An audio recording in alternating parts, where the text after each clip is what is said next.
Assalamualaikum warahmatullahi wabarakatuh. Perkenalkan, saya Alvin Anantasalis dengan NPM 233402182.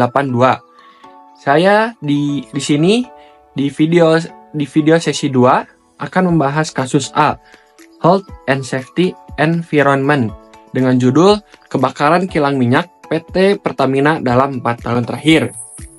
PT Pertamina adalah BUMN yang bergerak di bidang minyak dan gas. Dalam 4 tahun terakhir tercatat 8 kebakaran pada kilang minyak mereka di berbagai lokasi, Balikpapan, Dumai, Cilacap, Balongan, dan Pelumpang. Di Indonesia tercatat sejumlah insiden kebakaran. Peristiwa ini menimbulkan kerugian besar, korban jiwa, hingga ancaman serius terhadap lingkungan dan masyarakat sekitar. Kita lanjut ke pertanyaan yang pertama. Identifikasi dan uraikan apa saja yang harus diantisipasi oleh PT Pertamina. Jawabannya, di kilang minyak, bahaya bisa muncul dari berbagai sisi. Yang pertama, tentu saja bahaya kebakaran dan ledakan akibat kebocoran bahan bakar, korsleting listrik, atau kesalahan prosedur. Kedua, paparan bahan kimia berbahaya, seperti gas H2S, yang bersifat mematikan dalam konsentrasi tinggi. Ketiga, tekanan dan suhu tinggi dari peralatan proses yang jika gagal bisa menyebabkan ledakan besar. Keempat, kegagalan alat atau sistem proteksi bisa terjadi karena korosi, keausan, atau perawatan yang tidak rutin. Dan terakhir, bahaya lingkungan seperti pencemaran tanah, air, dan udara, tumpahan minyak, atau emisi beracun. Pertanyaan kedua, jelaskan tata cara pengendalian bahaya tersebut untuk seluruh tingkatan bahayanya. Jawabannya, untuk mencegah kecelakaan, kita harus menerapkan hierarki pengendalian risiko. Pertama adalah eliminasi, yaitu menghapus sumber bahaya jika memungkinkan. Misalnya, meniadakan aktivitas berisiko tinggi secara total. Kedua, substitusi, mengganti bahan atau proses yang berbahaya dengan alternatif yang lebih aman.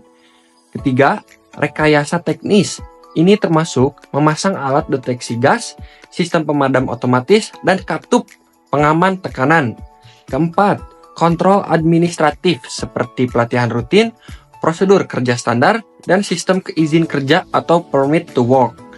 Dan terakhir, penggunaan alat pelindung diri atau APD seperti helm, sarung tangan tahan api, dan respirator.